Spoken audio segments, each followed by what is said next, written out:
네, 함께 성장하는 일상 랑랑 부동산 플러스입니다. 자, 최근에는 PF 대출에 대한 이야기, 그리고 미분양 전국 1위인 현 상황에서 우리는 어떤 내용을 알고 있어야 되고 또 어떻게 대처해야 될지 간단하게 말씀을 드렸었고요. 자, 오늘 피날레라고 할 수 있는 후분양 이야기 해보도록 하겠습니다. 자, 결론적으로 말씀드리자면 후분양은 지금부터 필연적으로 생길 수밖에 없는 것이고 더더욱 확대될 것이기 때문에 우리는 이 내용들을 명확하게 알고 있어야 될 거거든요. 자, 지금부터 막연함들을 한번 없애 나가 보도록 하겠습니다. 사실 꼭 부동산과 관련된 임장이 아니다 하더라도 대구 시내를 좀 걸어 다녀 보거나 혹은 동네를 좀 걷다 보면 공사 현장들을 많이 발견할 수 있을 겁니다.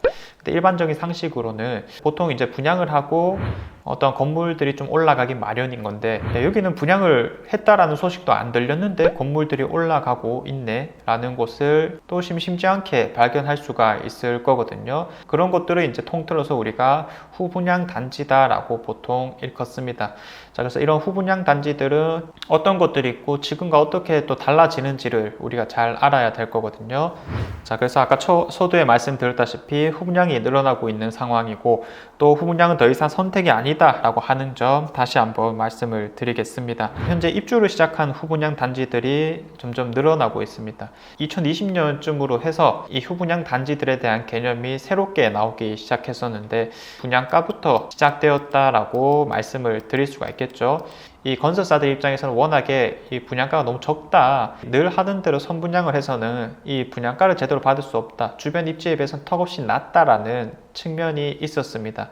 자, 그래서 이 후분양을 통해서 분양가를 올리자라고 진행을 했던 건데 지금 결론적으로는 완전히 실패한 정책이 되고 말았죠. 자, 만촌 자이르네부터 시작을 해서 CG 라운 프라이빗, 4월 3점 그린코아 카운티, CG 3점 그린코아 포레스트, 그리고 빌리비 헤리티지까지 전부 다 청약 경쟁률에서는 전타임 미달을 달성하게 되었습니다. 자, 그리고 CG 3점 그린코아 포레스트가 미달을 달성하다 보니까 이 4월에 3점 같은 경우에는 야, 이거 후분양해서는 답이 안 되겠다, 전세를 진행할 예정입니다. 입주 의향서라는 것을 이제 받는다라는 표현을 쓰기도 합니다. 자, 그래서 이런 것들이 정말 상황이 안 좋고 결과론적으로 참 참담하구나, 이런 사실들을 알 수가 있죠. 입지 시기가 다들 비슷한 거 봐서는 그때 당시에 분위기가 그래도 나쁘진 않았고 살짝은 유행처럼 번졌다라고 이야기를 해볼 수가 있겠습니다. 자, 그러나 앞서 봤었을 때는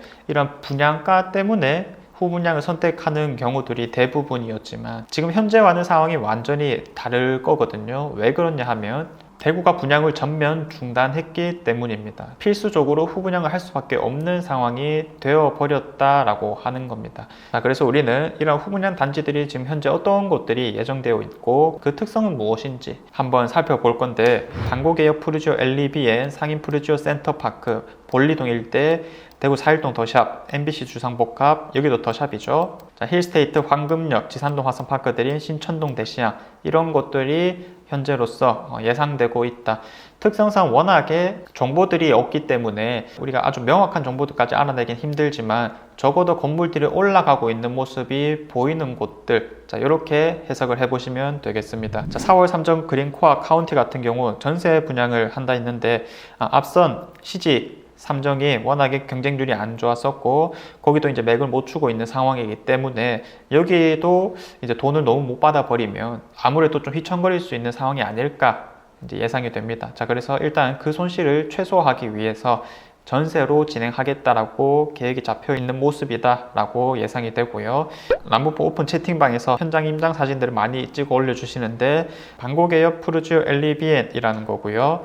현재 이렇게 올라가 있고 실제로는 좀 더 올라가 있다라고 보시면 되겠습니다. 우리 사무실도 근처이죠. 자, 자주 보는 곳인데 방고개역 바로 뒤쪽에 후분양으로 진행되는 곳입니다. 자, 그래서 달구벌 대로를 이용하시는 분들은 아마 푸르지오 느낌의 이런 건물 덮개를 보셨을 건데 푸르지오 엘리비엔이라는 곳이고요. 자, 그리고 이제 상인 푸르지오 센터파크라는 곳인데 상인동 뒤쪽으로 이제 들어오는 곳들이죠. 사실 후분양의 시초가 제 기억으로는 이 모아일과 파크뷰라는 것인데 생각보다 너무 잘 됐습니다. 그래서 이런 성공 사례가 있었기 때문에 앞선 것들이 좀 진행되지 않았나 라는 생각이 또 드는데 여기도 진행하려고 했다가 지금은 워낙 심리가 안 좋죠. 후분양으로 좀 바뀐 것 같습니다.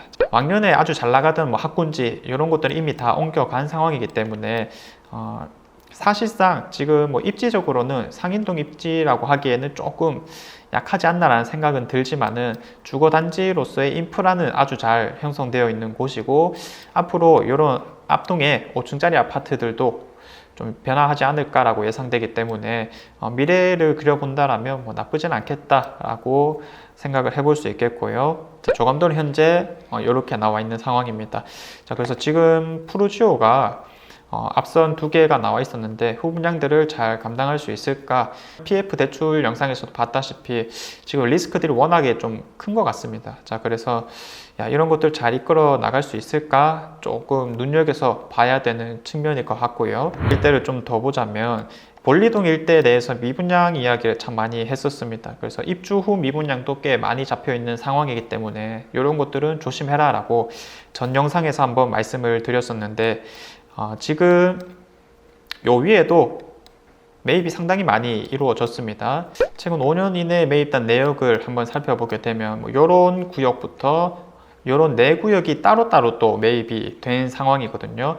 그래서 이 오른쪽 위와 왼쪽 아래가 SK가 들어오는 것으로 현재 예정이 되어 있고요. 그리고 왼쪽 위와 오른쪽 아래가 현재 뭐 정확히 어떤 건설사인지는 모르겠지만 따로따로 또 매입이 되어서 아주 높은 단지들이 들어온다, 키가 큰 단지들이 들어온다라고 보시면 되겠고요.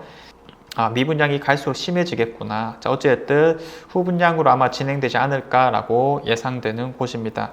자, 그 다음에 이제 4일동 주상복합이라는 곳인데 중구에 있는 곳이죠. 롯데 영플라자가 있는 곳이었었고, 자, 이런 것들이 생각보다 금방 없어지게 됨으로써 포스코가 들어올 예정입니다. 그래서 4일동 뭐 포스코 이런 식으로도 불리고 있고요. 입지는 아주 좋죠. 중앙로 최인접해 있는 곳에 거의 40층으로 들어오는 아파트 단지라서 이런 것도 후분양했을 때는 꽤 눈길을 끌지 않을까 예상이 되고 있습니다. 자, 그리고 이제 또 많은 사람들이 알고 있는 또 하나의 포스코이죠. 자, 바로 MBC 자리에 들어오게 되는 주상복합 아파트입니다. 자, 그래서 여기에는 대형 평수들로 이루어져 있기 때문에 동대구로 라인에 대한 개발 심리가 워낙에 크고, 최근에 이 엑스코선도 노선이 이쪽으로 들어올 것이라는 게 거의 반 확실하게 되었죠. 자, 그래서 MBC 내거리 쪽에 기대 심리가 상당히 크다라고 이야기해 볼 수 있을 건데, 자, MBC 주상복합도 사람들이 많이 기다리고 있습니다. 또 그러한 기대치를 높여 주었던 게 조감도가 아주 예쁘게 뽑혔기 때문이거든요. 그래서 아래쪽으로 해서는 이런 상가 같은 것들도 잘 형성될 예정이라서 아주 상징성을 잘 갖추었다. 그리고 주변에 충분히 이제 가격을 리딩할 수 있는 아파트가 되지 않을까. 이런 거 하나 들어오면 또 그 인근의 거리라든지 혹은 분위기가 완전히 달라질 수 있는 거죠. 자, 그리고 이제 아래쪽으로 내려가다 보면 힐스테이트 황금역이라는 곳이 있습니다. 여기도 이제 펜스를 쳐놓고 1차, 2차로 들어오는 곳인데, 주변으로 해서 최근에 뭐 힐스테이트 황금 엘포레라든지 아니면은 수성구 레이크 푸르지오 이런 것들이 입주를 좀 했고요. 경쟁률이 안 좋고 뭐 지금은 좀 시간을 벌 필요가 있다라는 측면에서 이렇게 후분양으로 진행하는 것으로 보여집니다. 자, 지금 들리는 말에 의하면 이런 뒤쪽에 호반도 또 들어오지 않을까라고 예상이 되고 있는 상황인 건데, 아무튼 이 일대가 좀 개발이 많이 되고 있다라고 보시면 되겠고, 점점 이제 동대구로 라인이 개발될 수밖에 없는 흐름이다. 그리고 이 뒤쪽으로는 최근에 종상향 이야기까지 나오고 있었기 때문에 이런 것들 향후 발전될 모습이 기대된다. 자, 아무튼 이쪽에도 후분양 하나 늘어나게 되겠고요. 이미지는 역시나 너무 허접한 이미지밖에 없는데, 주상복합식으로 해서 이렇게 아파트 단지가 하나 예정되어 있습니다. 자, 그리고 이제 조금만 더 아래쪽으로 내려가 보면 이제 수성못이 있는 지산동 지역이다 라고 이야기해 볼 수 있을 건데, 주상복합이 하나 들어오죠. 화성파크 드림으로 알고 있고요. 여기에 이제 말이 많았습니다. 경일원이랑 좀 다툼이 있었다라는 것으로 알고 있는 건데, 아무튼 뭐 좀 진행이 되고 있는 모습입니다. 후분양으로 역시나 예상이 되고, 단지 자체는 좀 적지만 뭐 두산 초등학교라든지 혹은 능인 중고등학교라든지 이러한 입지가 아주 좋은 곳이기 때문에 이 분양가만 적정하게 나온다면 기대해 볼 만하지 않을까라고 예상이 되는 곳입니다. 후분양 단지들은 간단하게 보았을 때 지금 현재로서는 이 정도가 예상이 된다. 조금 큼지막한 것들로만 준비를 해 보았습니다. 후분양 예상 단지들의 특징이 있습니다. 자, 무엇이냐면 민영 개발 방식으로 진행된다라는 거거든요. 앞선 영상에서 말씀드렸던 미분양 단지들은 재건축 재개발로 진행되었었죠.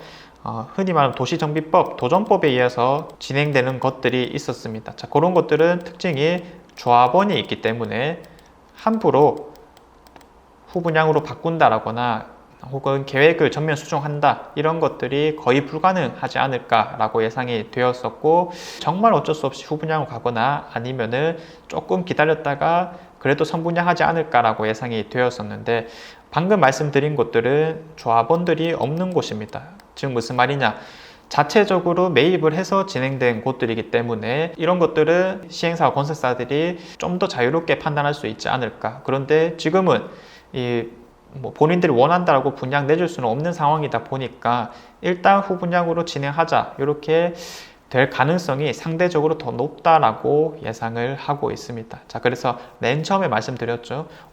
분양을 한다라는 말이 없었는데 갑자기 철거하고 공사가 들어가고 있네.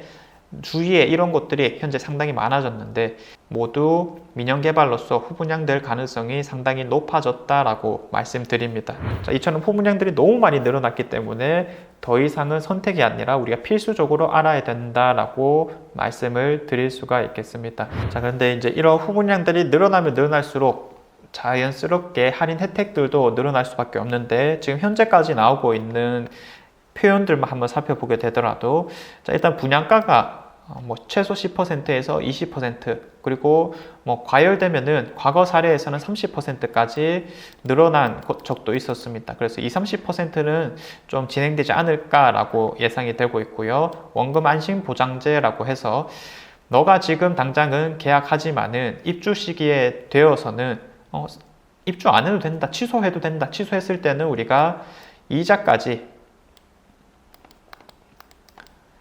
몇 퍼센트로 해서 얹어줄게 라고 하는 단지들이 점점 늘어날 모양새입니다. 그래서 선택의 자유를 늘려주고, 일단은 고객들 입장에서 리스크에 대한 부담을 안 느끼도록 하는 조건들이 나오고 있고요. 잔금 유예기간 확대가 있습니다. 요거는 만촌 자이르네에서 또 구체적으로 나왔었죠. 2년 정도 이 잔금을 유예함으로써 만약에 너가 빨리 내게 된다면 우리가 그만큼 할인 혜택을 또 줄게, 이런 식으로 현재 혜택들이 나오고 있고요. 자, 그 다음 입주 지원금. 자, 요거는 이제 서울 지역의 입주 아파트들을 중심으로 나왔었죠. 한 8천만 원 정도의 입주 지원금을 주겠다. 실질적으로 할인 혜택을 주겠다라고 이야기를 하는 겁니다. 그래서 분양가 10% 이상 할인된 그런 혜택이 아닐까라고 예상이 되고, 이런 표현들도 좀 잘 이해하고 있으면 되겠고요. 또 한 가지 이제 새로운 방향성으로 나올 수 있는 것은 전세라든지 임대주택으로 활용될 가능성이 상당히 높아졌다라고 하는 겁니다. 자, 그래서 분양 자체가 이제는 의미가 없고, 후분양한다 하더라도 사실 이제까지 진행했던 곳들이 모두 경쟁률에 있어서는 확실히 떨어졌었기 때문에 임대주택, 즉 임대 물건이 더 많아진다, 전세 물건이 더 많아질 가능성이 높다라는 거거든요. 그래서 후분양 주택들이 있는 곳 주변에는 전세가 안정되기까지는 시간이 좀 더 걸릴 수도 있겠다라고 말씀을 드립니다. 자, 그래서 이러한 표현들을 잘 인지하고 계시다가 후분양들이 점점 늘어나고 있구나를 또 우리가 일상 중에 깨달으시면 될 것 같고요. 결국 한 가지 방향성을 좀 잡아드리자면, 사실 이런 분양에 있어서는 변화의 바람들이 이제부터 좀 시작이지 않을까라는 생각이 듭니다. 자, 그래서 현재 시점에서는 그냥 기다리는 자에게 복이 있다라고 말씀을 드리겠고요.